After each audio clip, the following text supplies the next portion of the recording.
MAP International works to help communities facing these issues. Its president and CEO, Steve Stirling, connects to the organization's mission in more ways than one, as you'll see in today's Executive Profiles.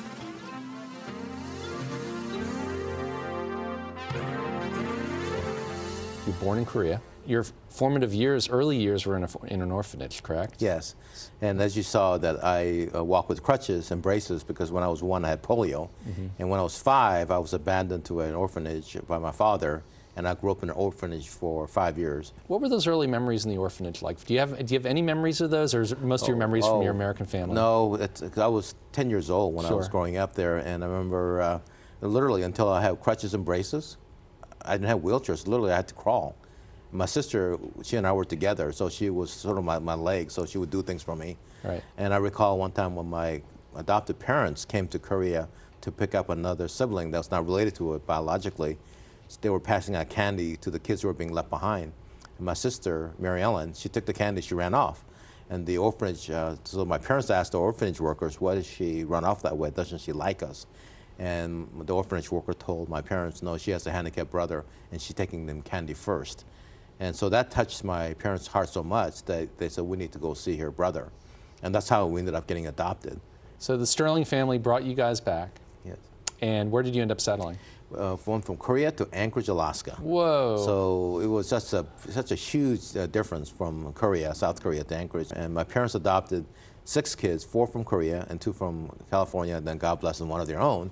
So we was like an international family growing up, and growing up in Anchorage, Alaska was a lot of fun. What are some of the fondest memories you have as a kid in Anchorage, Alaska? I remember one time, there was now 6 of us, and if you remember the movie where the kid sticks his tongue on the flagpole. Sure. I don't know who stuck their tongue on the rail first, but the next child did it, and there were 6 of us literally on a rail with the tongue stuck on. And my mom was laughing so hard, she had to take hot coffee and trickle it down the rail to get our tongues unstuck. So that memory will always be with me. She was laughing so hard.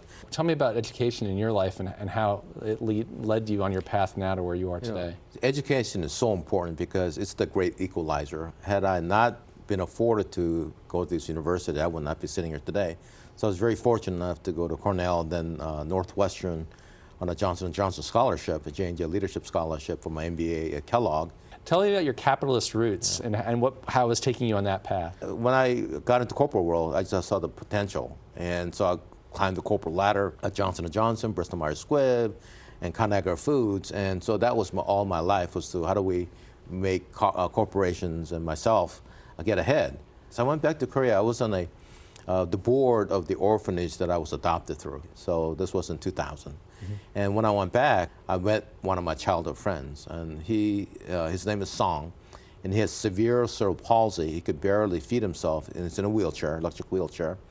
But he was smiling at me, so I thought, well, he must be my friend. So I said, Song, do you remember me? And Song said, and my wife's translating for me, he said, yes, I remember you. I said, what are you remembering me about? He said, well, Myung-soo, that's my Korean name, used to beat me up all the time. And so I said, Song, would you forgive me? And he said, Myung-soo, I forgave you a long time ago because God forgave me of my sins. When he said that, I was totally speechless. Then from that point, I started thinking about what am I doing with my life? And I found out the orphanage I grew up in was partially helped by the founder of World Vision, Bob Pierce. And then I searched on the internet about World Vision, and after many, many interviews, they hired me as VP of Marketing Operation for World Vision. That was 17 years ago. How did you and MAP International come together? About 4 years ago, I get a call from a recruiter, and they said, we think we have a perfect job for you as CEO of a nonprofit. And I asked them what the nonprofit was, and they said, MAP. I said, MAP? Who uses MAP? Everybody has GPS.